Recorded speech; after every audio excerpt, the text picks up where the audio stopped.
जय श्री कृष्णा दोस्तों, आप सभी लोगों का स्वागत है हमारे YouTube चैनल पे। तो आज हम बात करने वाले एमपी फॉरेस्ट एग्जाम 2023।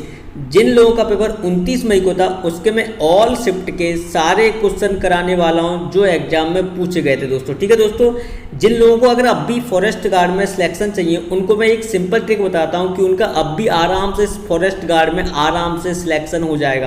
पहली बात मैं आपको बताता हूं कि आप लोग जो अभी शिफ्ट में पेपर चल रहा है उनको आप अच्छे से रिवीजन, अच्छे से क्वेश्चन को एक एक क्वेश्चनों को आप याद करके जाएं। होता क्या है, अगली शिफ्ट में 90% क्वेश्चन इन्हीं में से रिपीट होते हैं। अगर आपको सिलेक्शन चाहिए तो इनको अच्छे से याद करके जाए दोस्तों। ठीक है दोस्तों, मेन बात मैं आपको एक बता रहा था, अगर आप लोगों ने मेरे चैनल को सब्सक्राइब नहीं किया तो प्लीज़ सब्सक्राइब करें। जब तक आपका फॉरेस्ट का एग्जाम चलेगा तब तक मैं डेली बेसिस पे एनालिसिस कराता रहूँगा जिससे आपका सिलेक्शन हो। और जब तक आपका सिलेक्शन नहीं हो जाता तब तक मैं आपको अच्छे से अच्छी ट्रिक बताऊँगा कि आप कैसे सिलेक्शन ले सकते हैं अब भी। ठीक है दोस्तों, तो चैनल पर बने और सब्सक्राइब करें। सब्सक्राइब करेंगे तो भाई मैं डेली बेसिस पे जरूर एनालिसिस करके लेके आया करूँगा, तो प्लीज़ चैनल को सब्सक्राइब करें। तो फर्स्ट क्वेश्चन क्या है हमारा, राष्ट्रपति पद का कार्यकाल किस अनुच्छेद में आता है? तो इसका आंसर होगा आर्टिकल 56। ठीक है दोस्तों, मैं दोस्तों एक्स्ट्रा फैक्ट के साथ बताऊंगा। जो मैं आपको एक्स्ट्रा फैक्ट बताऊंगा 90% एक्स्ट्रा फैक्ट इन्हीं में से आपका रिपीट होगा। आप एक्स्ट्रा फैक्ट मेरे से एक्स्ट्रा फैक्ट आप मेरा याद करके जाएं, आपको इन्हीं में से क्वेश्चन अगली शिफ्ट में रखा मिल जाएगा। ठीक है दोस्तों, तो एक्स्ट्रा फैक्ट पढ़ते हैं। भारत के संविधान के आर्टिकल 56 में कहा गया है कि राष्ट्रपति कार्यालय में प्रवेश करने की तारीख 5 वर्षों के लिए पद धारण करेगा। ठीक है, राष्ट्रपति भारतीय राज्य का प्रमुख होता है और भारत का पहला नागरिक होता है और राष्ट्र की एकता, अखंडता, एकजुटता के रूप में कार्य करता है। ठीक है दोस्तों, अगर आप लोगों को मेरे से सीधे डायरेक्ट बात करनी है तो आप मेरे टेलीग्राम ग्रुप से जुड़ जाना। टेलीग्राम ग्रुप आपको डिस्क्रिप्शन में मिल जाएगी जिससे आप मेरे से डायरेक्ट बात कर सकते हैं और आप इस लिंक की और इसकी आप PDF ले सकते हैं 29 मई की। ठीक है, अगला क्वेश्चन क्या है, एक सेकेंड। किस अनुसूची में प्रधानमंत्री के शपथ के बारे में उल्लेख किया गया है? ओके, तो इसका आंसर है तीसरी अनुसूची में। थोड़ा हम इसका एक्स्ट्रा फैक्ट देखते हैं कि एक्स्ट्रा फैक्ट क्या बोलता है। तीसरी अनुसूची में प्रधानमंत्री के पद का शपथ का उल्लेख है। आर्टिकल 74 क्या कहता है, ये आपकी अगली शिफ्ट में पूछा जा सकता है। राष्ट्रपति को सहायता और सलाह देने के लिए मंत्रिपरिषद का गठन। ओके, एक सेकेंड। आर्टिकल 75 क्या बोलता है, राष्ट्रपति के द्वारा प्रधानमंत्री की नियुक्ति की जाएगी और प्रधानमंत्री की सलाह पर राष्ट्रपति अन्य मंत्रियों की नियुक्ति करेगा। ये आपका अगली शिफ्ट में क्वेश्चन पूछा जा सकता है। ठीक है, प्रधानमंत्री को संसदीय आम चुनाव के परिणाम के आधार पर राष्ट्रपति द्वारा नियुक्त किया जाता है। ओके, अगला क्वेश्चन क्या है, भारत के संविधान को अपनाया गया था? तो इसका आंसर होगा 26 नवंबर 1949 को अपनाया गया था। ओके, अब हम देखते हैं कि अगली शिफ्ट में इसका एक्स्ट्रा फैक्ट क्या पूछा जा सकता है। तो भारतीय संविधान 26 नवंबर 1950 को लागू हुआ था। ध्यान रखना है आपको, अपनाया गया था कब?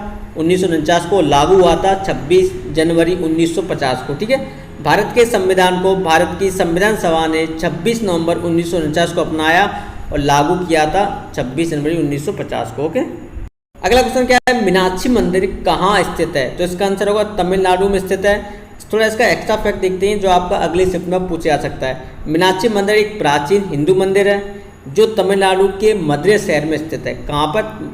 तमिलनाडु के मदुरै शहर में। यह मंदिर पाडल पेट्रा स्थलम से संबंधित है।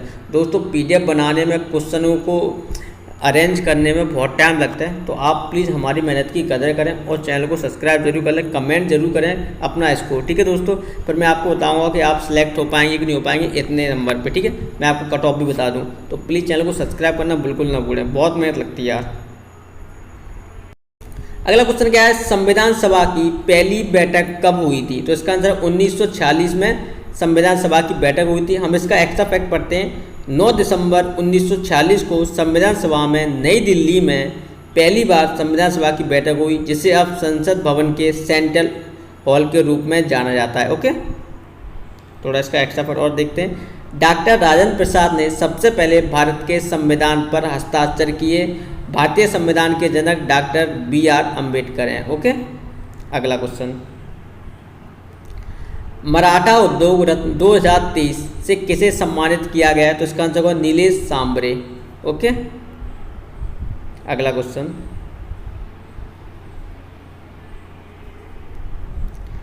अगला क्वेश्चन क्या है? अकबर का किला कहाँ स्थित है? तो इसका आंसर होगा अजमेर के मध्य में स्थित है। ठीक है, थोड़ा इसका एक्स्ट्रा फैक्ट देखते हैं। अकबर का किला 1570 ईस्वी में बना था।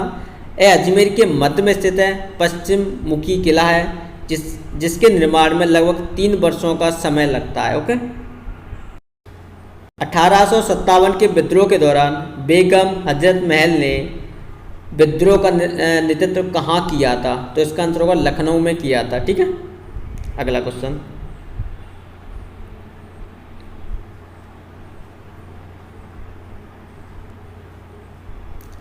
अंतर्राष्ट्रीय मुद्रा कोष IMF की स्थापना किस वर्ष की गई थी? तो इसका आंसर 1944 में की गई थी। IMF की स्थापना विश्व आर्थिक आउटलुक, वैश्विक वित्तीय स्थिरता रिपोर्ट और क्षेत्रीय रिपोर्ट IMF द्वारा प्रकाशित की जाती है। IMF के प्रबंधक निदेशक कौन है? Kristalina Georgieva. ठीक है, इसका मुख्यालय कहाँ पर है? IMF का। ठीक है, इसका मुख्यालय कहाँ पर है? तो इसका आंसर होगा वाशिंगटन DC में इसका मुख्यालय है। ओके, अगर मैं अगले क्वेश्चन की बात करूँ, जूनागढ़ किला किस शहर में स्थित है? तो इसका आंसर होगा बीकानेर में स्थित है। ठीक है,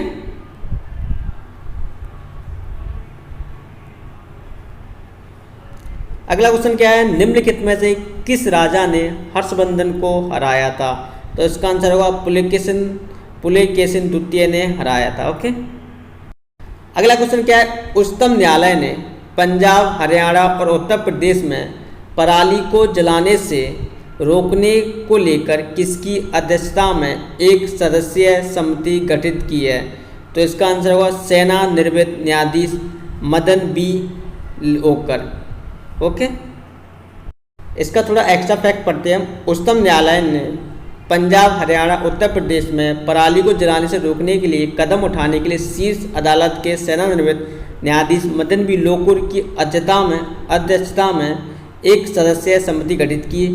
पड़ोसी राज्य में पराली जलाया जाना दिल्ली NCR में प्रदूषण के स्तर में बढ़ोतरी का बड़ा स्रोत है। ओके, अगला क्वेश्चन क्या है? प्रधानमंत्री बनने के बाद अगर वह किसी सभा का सदस्य नहीं है तो क्या करना पड़ता है? इसका आंसर क्या है? 6 महीने के अंदर किसी भी सभा का सदस्य बनना पड़ता है। ठीक है, थोड़ा इसका एक्स्ट्रा फैक्ट पढ़ते हैं हम। तो एक्स्ट्रा फैक्ट क्या बोलता है, दिखाता हूँ आपको। प्रधानमंत्री आमतौर पर लोकसभा में बहुमतधारी राजनीतिक दल का नेता होता है। उसकी नियुक्ति भारत के राष्ट्रपति द्वारा की जाती है। ये आपका अगले शिफ्ट में पूछा जा सकता है। ठीक है, उसकी नियुक्ति भारत के राष्ट्रपति द्वारा की जा सकती है। इस पद पर किसी प्रकार की समय सीमा निर्धारित नहीं की गई, परंतु एक व्यक्ति इस पद पर केवल तब तक रह सकता है जब तक लोकसभा में बहुमत उसके पक्ष में हो। ठीक है, परंतु एक व्यक्ति इस पद पर केवल तब तक रह सकता है जब तक लोकसभा में बहुमत उसके पक्ष में हो। ओके, अगला क्वेश्चन क्या है? संप्रति अभ्यास किस 2 देशों के बीच सैन्य अभ्यास है? तो इसका आंसर क्या होगा? भारत और बांग्लादेश। थोड़ा हम इसका एक्स्ट्रा फैक्ट पढ़ते हैं। संप्रति अभ्यास भारत और बांग्लादेश के बीच एक सैन्य अभ्यास है। इस अभ्यास का उद्देश्य भारतीय और बांग्लादेश सेनाओं के बीच अतः क्रियाशीलता और सहयोग के पहलुओं को मजबूत और विस्तृत करना है। ओके, अगला क्वेश्चन क्या है? कौन सा विटामिन रक्त के थक्के जमने में मदद करता है? तो इसका आंसर होगा विटामिन के जमने में मदद करता है। ठीक है, अगला क्वेश्चन क्या है? अवतल दर्पण की आवर्धन क्षमता होती है तो वस्तु को कहाँ रखते हैं? तो इसका आंसर होगा वक्रता केंद्र में रखते हैं। ठीक है, अगला क्वेश्चन क्या है? डायनामाइट बनाने में किसका उपयोग किया जाता है? तो इसका आंसर होगा नाइट्रोग्लिसरीन। किसका? नाइट्रोग्लिसरीन। ओके, अगला क्वेश्चन, बॉस इंडेक्स किस जानवर का वैज्ञानिक नाम है? तो इसका आंसर होगा गाय का वैज्ञानिक नाम है। ओके, दोस्तों अगर आप लोगों को वीडियो पसंद आए तो प्लीज़ कमेंट में अपना स्कोर बताएं कि हमारा स्कोर कितना बनना है, उसी अनुसार मैं आपका कट ऑफ बताऊँगा। और प्लीज़ चैनल को सब्सक्राइब करना बिल्कुल ना भूलें। Thank you so much, bye bye.